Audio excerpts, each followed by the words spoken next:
You are now locked in to the Sitting Down with the Sisters podcast.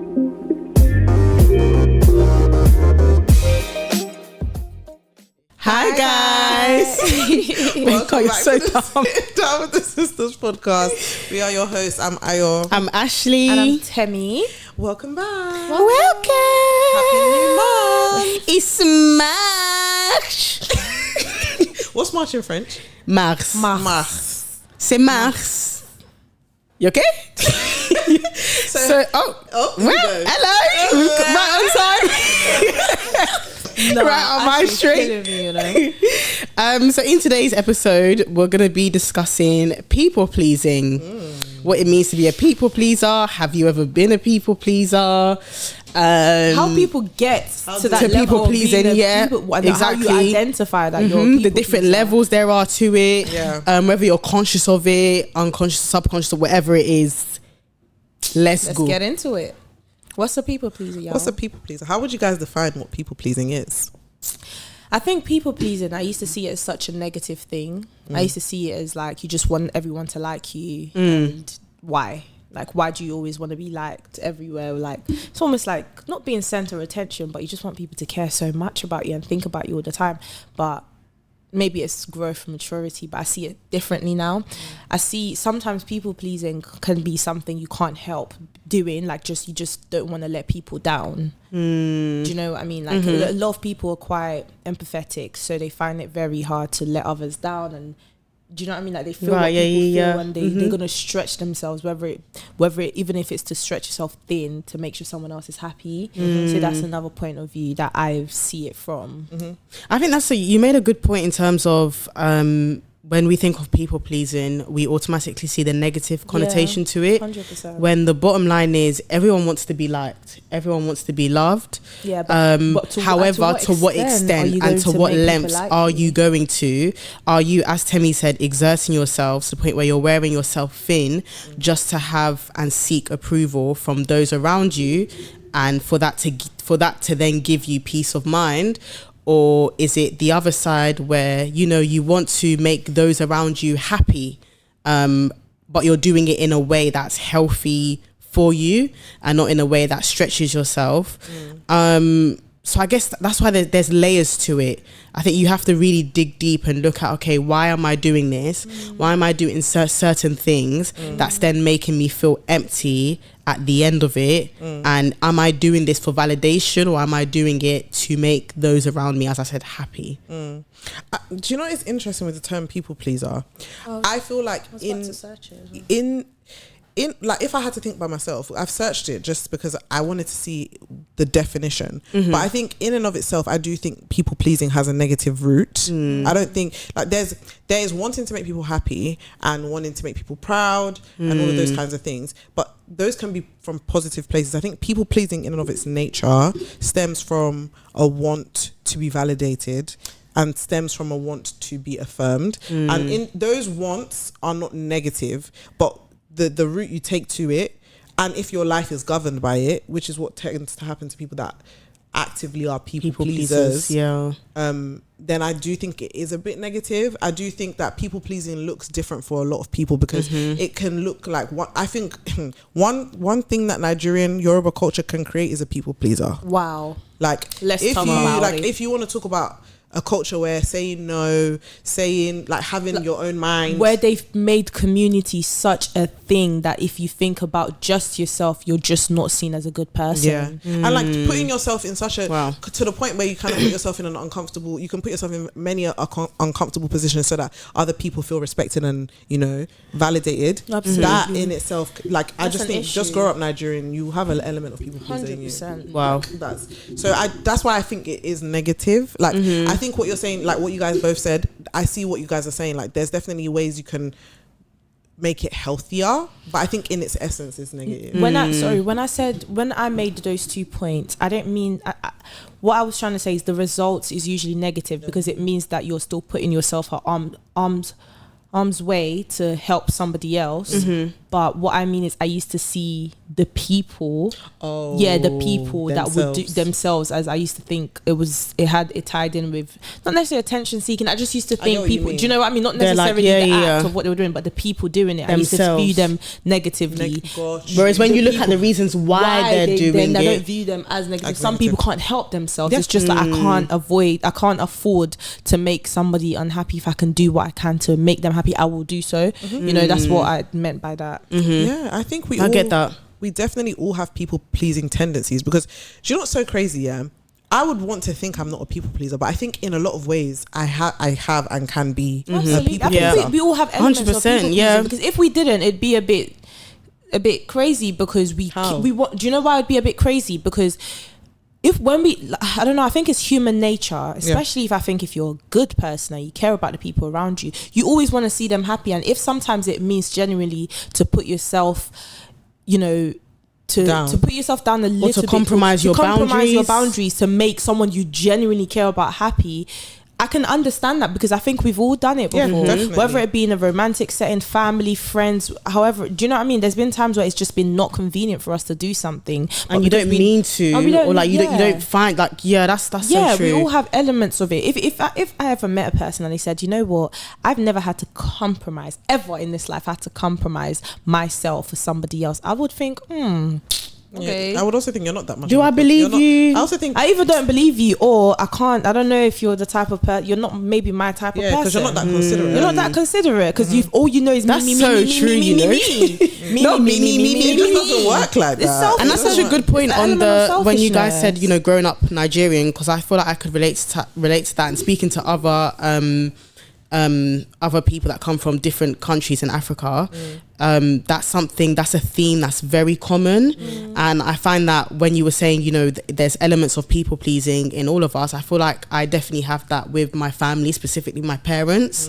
Whether it's I stretch myself thin just to see them happy, or just to do things whether I'm like I'm tired, or I just don't want to, but I'm like, how can I say no to them? And when we say things like that, honestly, it can be the littlest of things, simplest things. It doesn't have to be anything major drastic or dramatic that you have to do for somebody else for it to be so noticeable. And sometimes, and this is not to like badger or speak down on like African parents, but I think it's something that they do subconsciously or indirectly, where sometimes when you do enforce your boundaries and you say no, they almost see it as like an attack, or it's not taken well. And then when they've done that indirectly, it makes you feel bad, and you're like, oh, okay, let me just do it. It reinforces the people pleaser. Right. It's literally like a cycle. And it's dangerous, because I actually think that what it does in a lot of young kids is it makes them think that their boundaries are not valid. So to have a boundary doesn't even make sense, because it's been pushed so many times. What's the point of having a boundary? And that's what's dangerous. And you know what? This reminds me of a video that I saw, I think, on TikTok. There was a young girl. She was not a toddler, just above a toddler age, and she was talking to her mum about something. Her mum might have asked her, like, or requested something of her, and she said no, and she was so sure that was her answer. She said no, I don't want to do this. And I read the comments, and something stood out to me, and they said, oh, like, I love that, you know, I love like the new generation parents, because they're allowing their kids to say no without having to ask them why, or, you know, do whatever. And it just reminded, because when I saw that video, I didn't even think of that, and it just reminded me that us growing up, we did. What do you mean no? What does a no mean? No, sorry.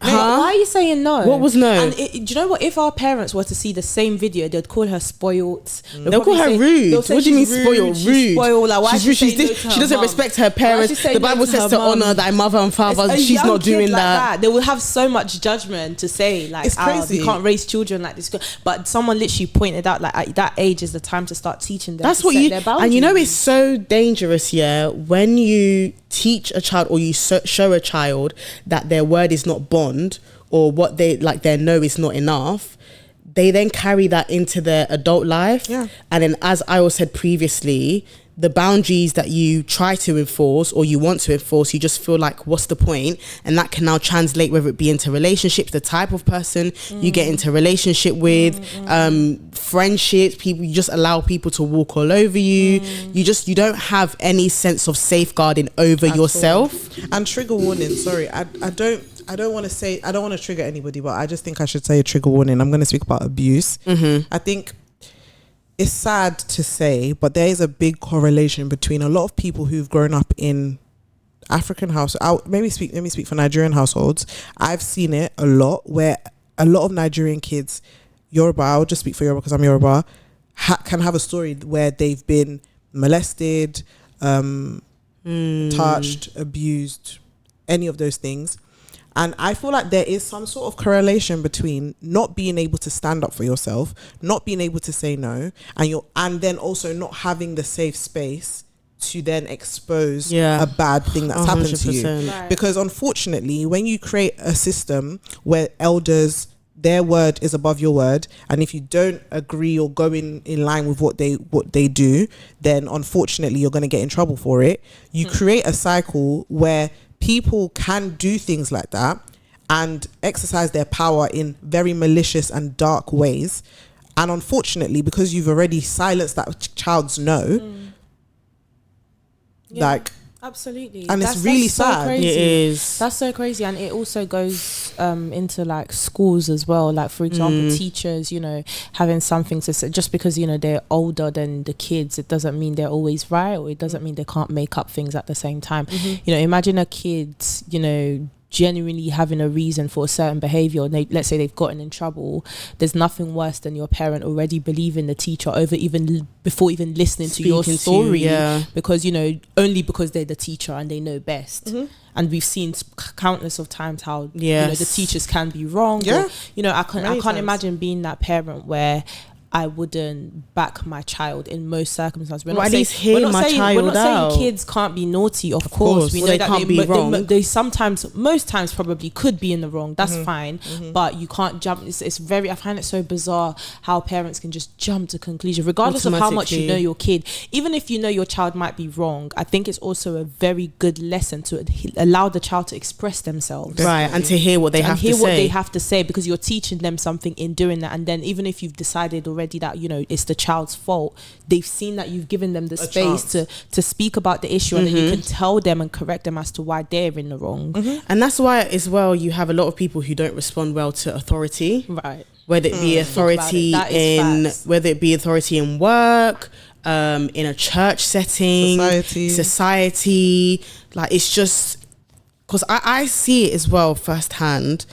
When the stories, like someone will be telling me a story, oh yeah, I was at work and my manager, my supervisor said this, and I'm hearing it and I'm like, but they didn't say anything wrong, and they're telling you what your job as right, and they're enforcing their position and their role at work. And I'm not saying that supervisors and managers are right all the time, no, but I'm just making the point that you have both ends of the stick. You have people that are unable to express themselves and so they're silenced, and then you have the other extreme where they don't respond well to authority, they don't mesh well with people. Like there's just you see it manifest differently, and I find it so interesting. And on the point of people just not doing well with authority in their adult age, a lot of it comes from childhood. So you can get two versions of that in their childhood, where they've been given so much instructions and they've been told to follow the rules throughout their childhood, that now that they're older they just cannot get themselves to continue doing that, right. Or the opposite of that's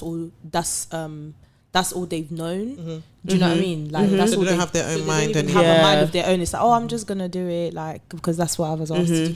I think again, like I always say in life, everything is about balance. An extreme, you have to have healthy balance. It's never good. I think even on social media at the moment, you'll see a lot of people saying that they're a recovering people pleaser because they're going through a phase. I think I'm going through it in a way at home where you don't rebel, but you do you. And you just stop doing the things that you used to do maybe when you were younger because you're tired. Like genuinely you're tired. And so like for a long time there was just all these things you had to do to make sure that you just kept everybody happy, whatever. Absolutely. And like now you're just exhausted and I think a lot of people are going through that now because it's like it's very tiring to be a people pleaser because it's so interesting because in one way it's because you like the validation and affirmation, but it's also because like I don't know, I think people pleasing can also be manipulative in other ways. Because it's transitional. It's transactional. It's like, I don't know, there's a part of people pleasing that's like, you know, that this, like, I don't know how to explain the manipulation element, but when it comes to me, I'll explain more. But people pleasing is very like, it's a spectrum. You're under arrest. Oh, you're wondering why? Oh, because you've been consuming all this great content and you're not subscribed. That's embarrassing. It's a new year. Subscribe. Thank you. Because yes, there's the part of like, you do what people say, or like you do what makes people feel comfortable, but then you almost like can use that in a detrimental way as well. I think I know, in terms of like the manipulation aspect, can I use one example that I've seen also? It's to the person that's the people pleaser. Oh, if I do this, I know I will get this out of a person. So if this person asks me to do this and I know that I don't want to do it, or I'm not all the way comfortable, but I do it anyway, I know that I've garnered their friendship, their love, their attention, and in my head that now means that, oh, we're on a certain level. But the downside of that, and I've seen this multiple times, is you're not actually where you think you are with that person. So when the person doesn't act the way you think they would act, or they don't meet your expectations, that now sends you into what's the word when you just go all the way down, like a downward spiral, and that sends someone like basically going crazy because you're thinking, wait, I thought this person was my friend, I did all of these things, and you know, I thought, it's almost like, yes, exactly, it's almost like you feel like the things you do, you can use them, you can hold them over people's heads. And if you look at a lot of the reasons why people do things for people, that's the reason. You think? Yes. That's so interesting. It's very subconscious. Trust me. Think about it properly. And I'm not even like, I think everyone's been a victim of that at least once. That's I feel like it's whether you think so or not, I believe it. Point. I think because someone, I'm not, do you know, I think it's only scary when it's all the time, when, you know, for you to do a favor for someone, you have to think, that means that you're counting points, of course, but there's been at least once where I think we've all done it, whether it's consciously or subconsciously. Like, for instance, if you bought sweets and then you gave your siblings some of your sweets, you would expect, of course, next time you expect them to give you sweets. I'm putting my hand out. Sorry, what's going on? Do you remember? You're telling me you guys haven't been? Oh, do you remember that time when remember when Of course. And there's ways where it's less crazy, but there's ways when it's crazy. Like, I was listening to the Chunks and Philly show, and like they gave a good example because Chunks thinks Philly is too generous, and basically like Philly would like do anything for anybody. Like there was one time he was going somewhere and he was going to be the only one out of them that was going to be in first class, so he paid for them to be in first class with him.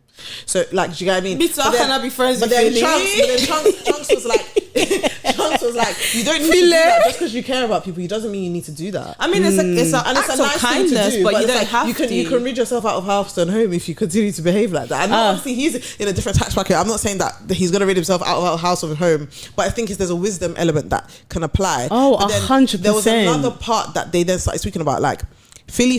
Chunks felt that if Philly was to give him 30k right now, and then in the future Philly needed 30k, that Philly would just expect that Chunks would give it to him, and Chunks doesn't think that's the right mindset.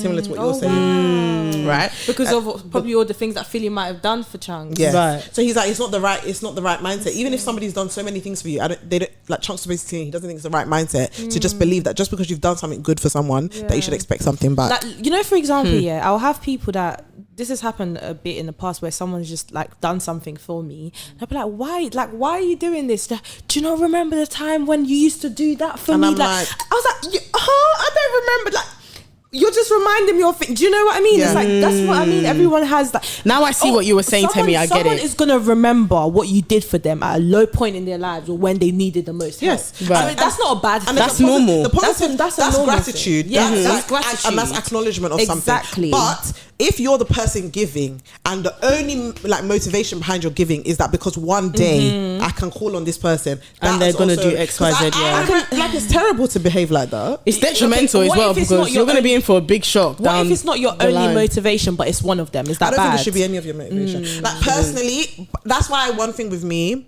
I don't believe in borrowing people money because I personally think if I give you money, I don't want it back. That's the thing. Genuinely, is there an amount? Obviously, that's what I'm saying. There's an amount. Of course, there's an amount because I'm going to be wise with it. But like, I'm not the type. I don't want to run you down for money. Because me, I want money. Give me 20 pounds. I don't know. That's the thing. If I was, like, so give me 20 pounds. Like, if somebody needed something I from need me, £100. that's what I'm saying though. If I'm in a scenario where you need something from me and I give it to you, like, I want to be in the position. I want to be of the mindset and the lifestyle that I don't want to ask for it back. I don't want it to be a thing where it's like, I did this for you. I don't want to hold it over your head. I just think, I get that, but like it honestly that. depends on the circumstance. Genuinely, that because there are times where I just genuinely need it for a little bit until maybe I get paid until. Do you know what I mean? It's not different. like that's what I'm saying. That's usually the instant of borrowing money. Even still, like even in the littlest of things, like say for instance, like with my siblings, like. I don't know. You don't ever need to give me money back. I don't like. It's only different if we've said that. Like, But, we're yeah, splitting, okay, yeah, we're gonna get But like, say for instance, I do something for you. I don't like. I'm not expecting you to. Like, I don't know how to explain it. Yeah, you don't need to. No, I get what you're saying. I get what you're saying. Like, just take it and that's it. Like Yeah. with anybody that I love, if I do something for you, I'm not like obviously. But then obviously I get what you're saying because deep down you will be hurt if they didn't do something. If they were in now the same position that you were once and you decided to give and they don't. As human being, it's just a natural. Because subconsciously, there's always. I did that for you. Yeah, right, exactly. Yeah, you might not that's so say true. it. It's But true. subconsciously, there's always that expectation. And Like that's the everyone thing. has that expectation, and that's That's what I normal. was trying to But that say. shouldn't be your driving Driving force. force That's why and I your asked- motivation for doing that's why I something. asked if And it- that's why I 100% believe, using even just money as the example, if you're someone that where you're borrowing someone money and you know you need that money, just don't give the person money at all, I because agree. that's why you see so many friendships ruining and breaking down because it's, oh, okay, I gave you £20, £25, 30 or even 50, and then you now see that person gallivanting on social media, on Snapchat, they're outside, and it's like, oh wait, hold on, that person owes me money. It's not that I need that £30 or whatever, but it's the, what's the word, it's the, what's that word when you should do it because I'm your friend? Entitlement? Like, it's the, not entitlement, it's just common courtesy. Oh, common courtesy. Basically, like if I'm your friend and I've done something, like I've helped you out, why wouldn't you wanna? So I just, that's what I believe in, that if you're not in you a position can't do to it, give, don't do it. just don't do it. Yeah. Because I think, yes, exactly. I think there's two separate things. I think expectations in friendships are normal and they're healthy. I personally think there's certain expectations you should have of your friends. Like for instance, when I get married, I expect both of these people to show the hell up. And if they don't, that's I'll what be. you expect to show. No, We're doing more. Not showing up physically, but showing up as in, oh no, Like, show up in the process. show up emotionally, show up, spiritually, everything. Like, I need you. I think those expectations are valid. They're even the bare 100%. minimum. Like that's like the same I would be for them. Like that's just what it is. And I don't think that anybody can tell me that I shouldn't expect that of my friends. But then at the same time, there's certain things that you should just accept and be grateful for, and not necessarily having them as an expectation. If that makes sense. Right. Does that make sense? No, it makes 100%. absolutely. Yeah, That borrowing money one is so tricky, but It is. Yeah, of course, but that's what Ashley's point. That's where Ashley's point comes in. Like for me, if I cannot afford to give you money, I'm not giving. Don't it to give you. it, please, guys. Honestly, please. I'm hearing people are borrowing money to give money to borrow. They're borrowing money from others to borrow money, and it's like, what the hell is that?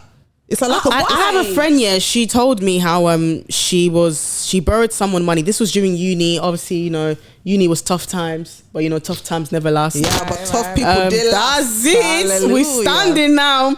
And she was borrowing someone money, and she didn't realize how much she was giving to the person. Like, it was small amounts, but obviously it's accumulating. Yeah. And it's just, one day she just thought, let me check my bank statement. Like, let me call the bank. And then so she's asked the person, oh, how much have I given to this account? And it was going into the 3 digits now. She's now asked this person who's her friend, oh, like, please, could I have my money back? The person is not giving them their money back. It's not funny. It took 3 years for her to get her 3 bands back. Do you get why you can't just do that? And that's what I'm saying, like, it's very hard to tell 3 because years. sometimes people show their character, sometimes people don't. And that's why I 100% believe money brings out things in people that you just would have never ever known is in them. And it doesn't mean it doesn't even take for them to be a millionaire for you to see it. You see it in your day to day. It will start from now. It will start from this very day. This very hour. But like Crazy. circling back, just a little bit. I feel like that desire to want to be liked and to want to be affirmed, like we said at the beginning, is a very natural thing.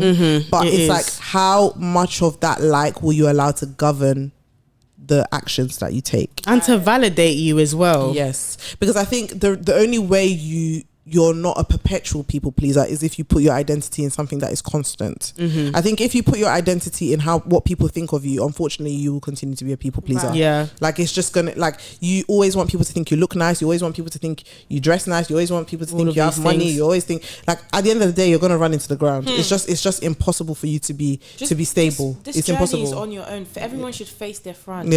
and life is up and down as well. You got it today, you might not have it tomorrow, so you can't be around people that are just constantly just thinking the high. You need to have people around you that have seen you at your lowest and your highest, like healthy balance, that see you when you're upset, you're sad, you're angry, all of these things. If you're only showing, like, I 100% believe, if you're only showing people the best version of yourselves, or like putting your best foot forward, that doesn't give people the opportunity to see the vulnerable sides of you and to love you in your entirety. Yeah, 1 million%. It's dangerous. And I think the last place that was on my mind at the beginning before, I think the major place people pleasing shows up for most of us is in relationships. And the reason, like, romantic ones, because I'll put both my hands and my feet up. I'm the type I don't want to break up the harmony here, so I'm gonna stay until I'm so tired, and I'm so tired, and I've been here and years are passing by. Wow. Like, I feel like people pleasing, that's when it shows up a lot. Because I agree. I'm the queen of I don't want anybody to be hurt. That's my most motto. But then you don't realize that by doing that, you also put yourself in bondage, and you lose yourself as well, because you're so immersed in the other person and being what that other person wants you to be, that you lose yourself. Yeah, definitely. No, absolutely. Definitely. And you don't want to be there. Yeah, it's not helpful for anyone. It's not helpful for them. As much as you think you're doing them a favor, most of the time you're just not allowing them to grow. Right. You know, it's not healthy. So do the needful. Do the right thing.